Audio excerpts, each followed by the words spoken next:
Hello my soul family, कैसे हैं आप सब। आज मैं आपके लिए बहुत इंटरेस्टिंग सी रीडिंग लेकर आई हूँ।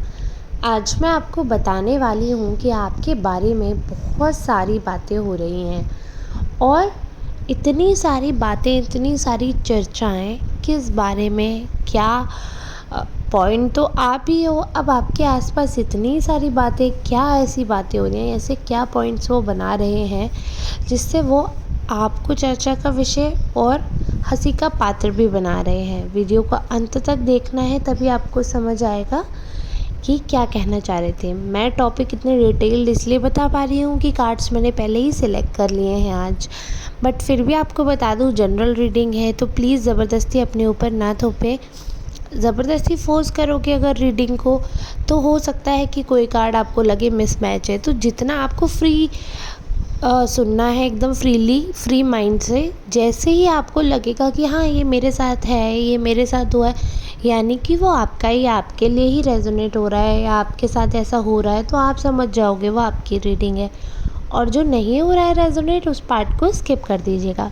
इतना डिटेल इसलिए समझा रही हूँ, कई लोग हो सकता है पहली बार किसी टैरो की रीडिंग देख रहे हों, तो इसलिए थोड़ा डिटेल समझा देती हूँ। नए लोग जो हैं वो लोग चैनल को सब्सक्राइब ज़रूर कर लीजिएगा, क्योंकि ऐसे इंटरेस्टिंग रीडिंग आती रहेगी। वीडियो को लाइक कमेंट शेयर ज़रूर करें। बहुत अच्छा लगता है जब आप लोग इतना प्यार, इतना सपोर्ट दिखाते हो मुझे। और अगर आपसे पूरी रीडिंग नहीं, पार्शियल भी रेजोनेट होती है, then it's okay. Basically resonate होनी चाहिए। अगर किसी को नीड है, आप पर्सनल रीडिंग करवाना चाहते हैं, तो आप कांटेक्ट कर सकते हैं इस गिवन नंबर पर 8840298154। This is the number where you can book your appointment. एक बार पेमेंट हो जाने के बाद मैं आपको अपने नंबर से कांटेक्ट करके रीडिंग दूंगी। So this is the procedure. तो एकदम से अगर आपकी बात होती है इस नंबर पे, तो आपको हर बार कंफर्मेशन नहीं लेना है कि ये मैम का ही है। मैंने नंबर अपनी वीडियो में डाल रखा है, यानी कि ऑथेंटिक है और मैं ही हूँ जो ये नंबर पे चाहती हूँ कि आप इस नंबर पर पेमेंट करिए और फिर मैं आपको कांटेक्ट करूँ। चलिए ठीक है, अब रीडिंग की तरफ आगे बढ़ते हैं। जनरल रीडिंग है, इसलिए मेल फीमेल ट्रांस आप सभी का मेरे वीडियो में बहुत बहुत स्वागत है। तो जैसे कि मैंने पहले ही बताया, कार्ड्स मैंने शफल कर लिए थे आज, और जो कार्ड सिलेक्ट किए हैं उनसे मुझे ये चीज़ दिख रही है कि आपकी पर्सनैलिटी ऐसी है कि आप अनफॉर्चुनेटली कि आपके जो आसपास के लोग हैं ना, वो काफ़ी नेगेटिव है। आप ऐसे इंसान हो, आप खुद तो पॉजिटिव हो, मैं ये नहीं कह रही हूँ कि आप नेगेटिव हो, आप पॉजिटिव हो, आपकी वाइफ बहुत पॉजिटिव है, आप बहुत स्ट्रॉन्ग पर्सनैलिटी हो। लेकिन कहीं ना कहीं आप जब चार लोगों में जाते हो ना, तो मतलब ऐसा है कि अपने आप ही ऐसे लोग आपसे अट्रैक्ट हो जाते हैं, अपने आप ही ऐसे लोग अट्रैक्ट होते हैं आपसे जो नेगेटिव हैं और जिनके अंदर जिनका स्वभाव अच्छा नहीं है और काफ़ी वाइब्स जो हैं उनकी नेगेटिव हैं। बट वो स्प्लिट पर्सनालिटी टाइप के होते हैं कि वो दिखाते कुछ होते हैं और होते कुछ है। तो बेसिकली बहुत ही बुरे इंसान जो हैं वो आपसे जल्दी अट्रैक्ट होते हैं, वो आपकी तरफ खिंच जाते हैं। आपके अंदर कुछ ऐसा है, और मुझे लगता है शायद ऐसा है, अपोजिट अट्रैक्ट्स। तो आपके साथ ये चीज़ ज़्यादा ही लागू हो गई है, क्योंकि आप नेगेटिव नहीं हो, आप स्प्लिट पर्सनालिटी नहीं हो, तो आपके साथ ऐसे लोग अट्रैक्ट हो जाते हैं जो बेकार हैं, बिल्कुल आपसे अपोजिट है। तो ज़्यादातर लोग जो हैं, चाहे मैं दोस्तों की बात करूं, चाहे रिश्तेदारों की बात करूं, ज़्यादातर लोग जो हैं वो काफ़ी नकारात्मक लोग हैं जो आपसे जुड़े हुए हैं, काफ़ी नेगेटिव लोग हैं। तो जब इतने नेगेटिव लोग होते हैं तो उनके एक्शंस भी नेगेटिव होते हैं, और जब एक्शंस नेगेटिव होते हैं तो रिएक्शंस भी नेगेटिव होते हैं। अब जब आपका कोई रिएक्शन निकल कर आता है, जब लोग अपने हरकतें करते हैं, तो लोग उसको ध्यान में नहीं रखते, क्योंकि अपनी हरकतों पे लोग ध्यान नहीं रखते हैं, दूसरों की हरकतों पे ध्यान बहुत जाता है। तो जब आपके लिए खिलाफ एक्शंस करते हैं, आपको दुखी करने के लिए एक्शंस करते हैं, तो उस पर बिल्कुल गौर नहीं जाता। वहीं जब आप कुछ कर देते हो, वहीं जब आप कुछ कह देते हो, तो बड़ा ध्यान जाता है, बहुत मिर्ची लगती है और बहुत बुरा भला कहा जाता है आपको। अगर आप सुनते रहो, अगर आप सहते रहो तो आप शायद बहुत अच्छे बनोगे उनकी नज़रों में। और अगर आप पिटते कुटते सहते हुए उसी जीवन में आगे बढ़ते रहे हो, उनकी ही सुनते रहो, उनके ही अकॉर्डिंग चलते रहो, तो शायद आपसे अच्छा कोई और इंसान नहीं होगा उनके लिए। लेकिन आप अपने विचारों को व्यक्त करना जानते हैं। सबसे बड़ी चीज़, आपने बहुत समय लगा दिया, आपने बहुत टाइम तक अपने आप को दबा के रखा। मुझे दिख रहा है कि आपके अंदर अभी जो फीलिंग है ना, वो ये है कि आपने बहुत सेक्रीफाइस किया है, बहुत ज़्यादा त्याग कर दिया आपने। इतना ये लोग डिज़र्व नहीं करते थे। आपने बहुत ज़्यादा त्याग कर दिया और आपके त्याग को उन्होंने मतलब सच में वो कहते हैं ना, फॉर ग्रांटेड ले लिया और उसकी कद्र नहीं की। अगर आप त्याग कर रहे थे और वो आपकी वैल्यू करते तो इतना तमाशा ही नहीं होता। लेकिन आपने त्याग किया और उन्होंने तमाशा किया। उन्होंने उस त्याग को त्याग नहीं समझा। अब आपकी बस हो गई जब तब आपने उनको रिएक्शंस देने शुरू किए। तो अब ये लोग इतनी गॉसिप कर रहे हैं, इतनी बातें कर रहे हैं, हर जगह तो झूठे इल्ज़ाम लगा दिया आप पर। जो काम इनके खुद के थे, जो एक्शंस इनके खुद के थे, वो सारे इल्ज़ाम आप पर लगाने लगे। अब आपके दिमाग में तो कुछ ऐसा था नहीं कि आप हर जगह प्रूफ इकट्ठे करते फिरते। आपको तो ये आइडिया था नहीं कि आपके साथ ये कुछ ऐसा कर सकते हैं कि कभी आपको अपने आप को साबित करने तक की ज़रूरत पड़ेगी। तो आपने बहुत ज़्यादा प्रूफ्स पे बिलीव नहीं किया। आप भगवान पे बहुत ज़्यादा मानते हो, आप आध्यात्मिक हो। तो बस आपको ये सोचना है कि चलो ठीक है, ये आपके साथ बहुत बुरा भी कर रहे हैं, but at the end Karma है। आपके पुराने जन्म के जो पिछले जन्म के जो कुछ भी आपके बुरे कर्म थे, आप ये समझिए वो आप झेल रहे हो। और इस जन्म के और उस जन्म के जो भी अच्छे जन्म है ना, मतलब अच्छे कर्म है जो जन्म के, वो सब आपके इकट्ठे। आप सोचिए ये जब बुरा समय निकलेगा तो आपका कितना अच्छा समय आएगा। बस आपका जो बुरा समय है वो आपके बुरे कर्मों को आप झेल रहे हो। और सब में हरि नारायण ही है। आप भी वो हो हरि, वो भी हरि है, सब है। सब लोग नारायण के ही तो रूप है ना। बस हमें ये लीला, ये जो माया रची जा रही है हमें कष्ट पहुंचाने के लिए, जिससे हमें पता चले कि ये क्या हो रहा है।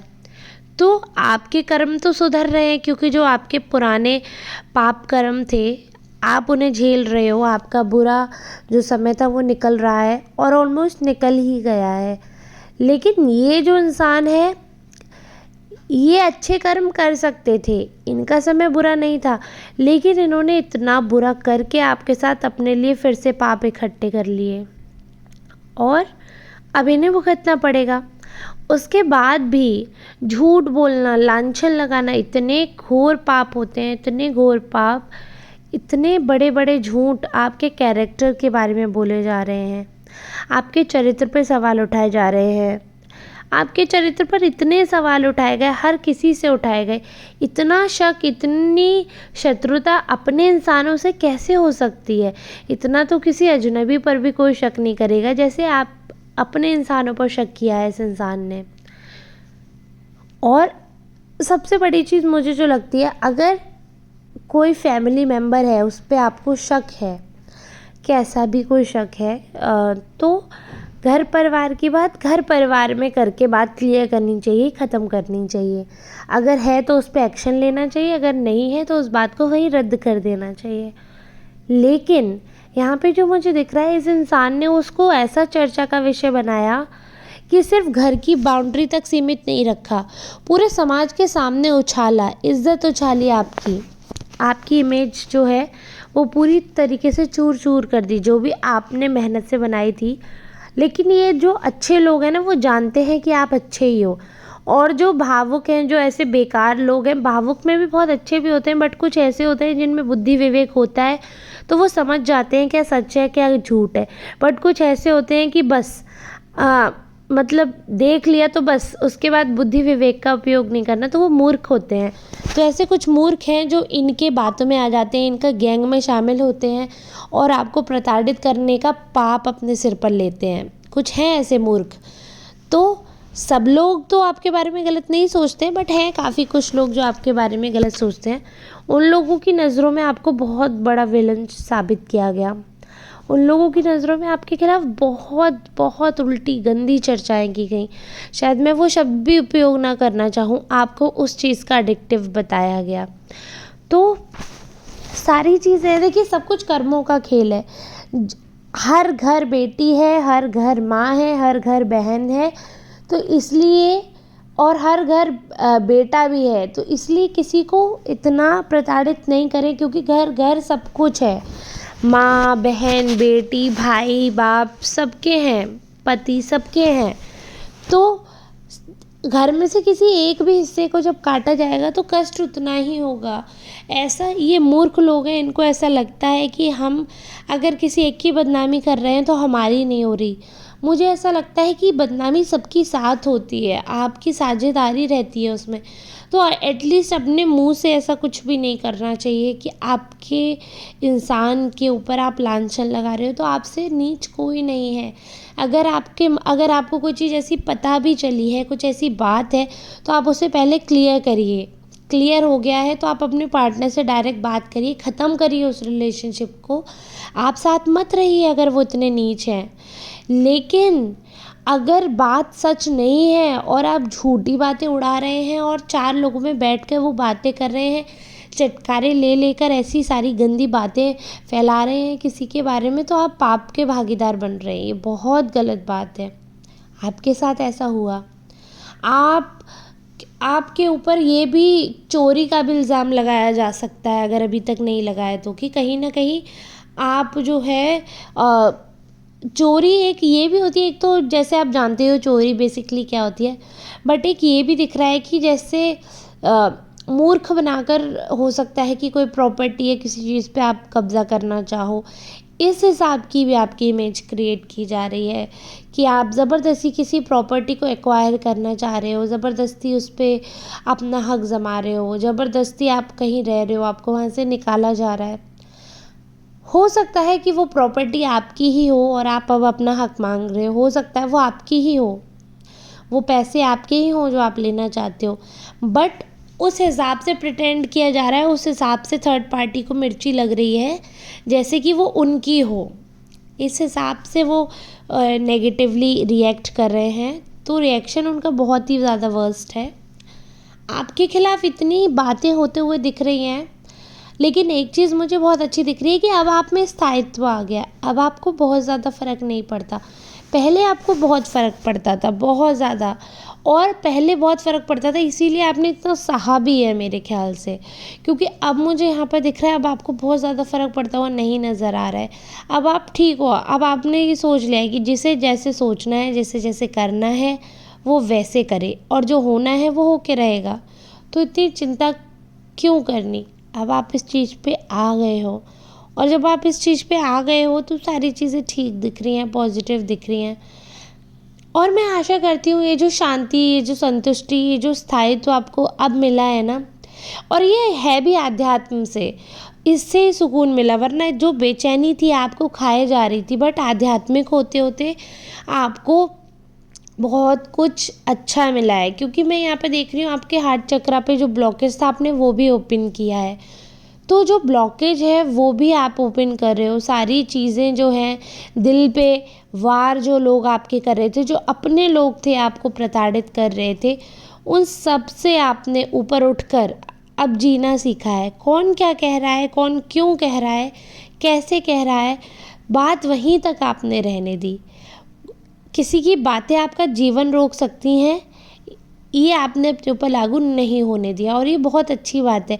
क्योंकि आपको जन्म हरि ने दिया है, आपके नारायण ने दिया, आपके कर्मों के द्वारा आप दोबारा इस धरती पर मनुष्य रूप में आए हो। तो जब आपके कर्मों से, प्रभु की कृपा से आप आए हो, तो इन तुच्छ प्राणियों की क्या औकात है कि आपको जीवन को बर्बाद कर सकते हैं। ये आपके जीवन को बर्बाद तभी कर सकते हैं जब आप उनको अलाउ करोगे, और अब आपने अलाउ नहीं किया है। लेकिन ऐसा, जैसे कि मैंने स्टार्टिंग में बताया कि कहीं ना कहीं कुछ ऐसा दिख रहा है कि अनफॉर्चुनेटली आप अट्रैक्ट करते हो, तो ऐसे ही लोगों को अट्रैक्ट कर लेते हो कि जो नेगेटिव हैं। इसलिए आप किसी के लिए कितना भी कर लो, अंत में आप बुरे ही रहते हो, क्योंकि ये लोग आपको फॉर ग्रांटेड लेते हैं, एहसान फरामोश है और चीज़ों को वैल्यू नहीं करते, एडमायर नहीं करते हैं। और आप किसी के लिए कुछ भी करोगे ना, अगर आपने 100 चीज़ें की हैं और फिर एक चीज़ के लिए आपने मना करती है, तो आपकी वो 100 चीज़ें की हुई ख़त्म हो जाती हैं और आपका मना में नाम आ जाता है कि इंसान तो किसी काम के ही नहीं है। तो आपने सब कुछ किया, सर्वस्व स्वीकार करा, इनका हर फेज़ जो है लाइफ में आपने देख लिया है। तो अब आपको ये चीज़ पता चल गई। आप देखिए, इतना तो मैच्योर आप हो गए हो, आई बिलीव कि इतनी तो आप में अब समझ आ गई है कि आपके भाग्य कुछ ऐसा है टेढ़ा कि ज़्यादातर ऐसे ही लोग मिलते हैं स्वार्थी। कुछ ऐसा मुझे यहाँ पर दिख रहा है लूप कि नेगेटिव लोग ही अट्रैक्ट हो जाते हैं। तो अगर ऐसा है भी कि जीवन में, क्योंकि अभी मुझे दिख रहा है कि हो सकता है आपकी लाइफ में कोई ऑलरेडी आ रहा हो या आने वाला हो, चांसेस हैं इसके, ठीक है। कोई इंसान जो है लव लाइफ में आपकी एंट्री हो सकती है, या अगर आप लव रिलेशनशिप नहीं भी बनाना चाहते हैं तो भी आपका अफेक्शन बढ़ जाएगा उस इंसान के प्रति। तो ऐसे किसी इंसान की एंट्री या तो हो चुकी होगी या होने वाली है आपके लाइफ में, क्योंकि दिख रहा है मुझे। लेकिन फिर भी मैं वही कह रही हूँ कि आप ये नहीं कह रही हूँ कि पुराने एक्सपीरियंस को नए रिलेशनशिप पे हावी करिए, ये बिल्कुल भी नहीं कह रही हूँ। बट पहले वाली मूर्खता मत करिएगा। किसी भी रिश्ते में आप शुरू से उतना ही झुकना जो आपको लगता है कि आप लाइफ टाइम झुक सकते हो, क्योंकि अगर एक बार आप पूरे झुक गए और फिर आप नहीं झुके तो लोगों को वो अहम पर लग जाती है, ईगो पे लग जाती है। इसलिए किसी के लिए उतना ही करो जितना आप लाइफ टाइम कर सकते हो। अगर आप लाइफ टाइम सिर पे घूंघट रख सकते हो तो ही सिर पे घूंघट रखना शुरू करना। अगर आप लाइफ टाइम घूंघट नहीं रख सकते हो तो घूंघट शुरू से मत रखो, क्योंकि फिर लोगों को वो इंसल्ट लगती है कि पहले तो पर्दा करते थे, अब तो पर्दा करते नहीं हैं। तो इसलिए शुरू से जैसे रहना है, आप इस रिलेशनशिप को अपने असली व्यक्तित्व के साथ बढ़ाओ। जो आपकी रियल पर्सनैलिटी है, जो आपकी सच्चाई है, वो लोग जाने तो अच्छा है, क्योंकि वरना ये लोग जब आप सेक्रीफाइस कर करके थक जाते हो, तब आप जब अपनी रियलिटी दिखाते हो, और वो रियलिटी भी नहीं होती एक्चुअली, वो आपका फ्रस्ट्रेशन होता है। जब एक घड़े में पानी भरता जाता है, फिर वो फैलेगा तो लोगों को लगता है कि बताइए ये तो फैल रहा है, वो एक्चुअली में फ्रस्ट्रेशन हो जाता है आपका। तो आपको फ्रस्ट्रेशन इकट्ठा नहीं करना, अपना माइंड, अपनी पीस ख़त्म नहीं करना, आपको सुकून में रहना है। फिर आपको जो एक्सेप्ट कर रहा है वो 10 बार आए, जो नहीं एक्सेप्ट कर रहा है वो बिल्कुल ना आए, ओके। क्योंकि फिर यही लोग बातें बनाते हैं, आपको चर्चा का विषय बनाते हैं, आपके कैरेक्टर पे, आपके रिश्तों पे, आपके ईमानदारी पर सवाल उठाते हैं। तो वो तो सच में बहुत कष्टदायी होता है। मैं तो अपने ऊपर रखकर सोचती हूँ तो वाकई बहुत कष्ट मालूम पड़ता है। आई होप आज की रीडिंग आपके लिए हेल्पफुल रही होगी, आपको समझ आई होगी। अगर आपको सब कुछ ठीक लग रहा है, आपसे रेजोनेट हुई है, तो please share this video, like करना ना भूलें, क्लेम करिएगा। मिलते हैं नेक्स्ट रीडिंग में, तब तक के लिए आप सबका बहुत बहुत धन्यवाद।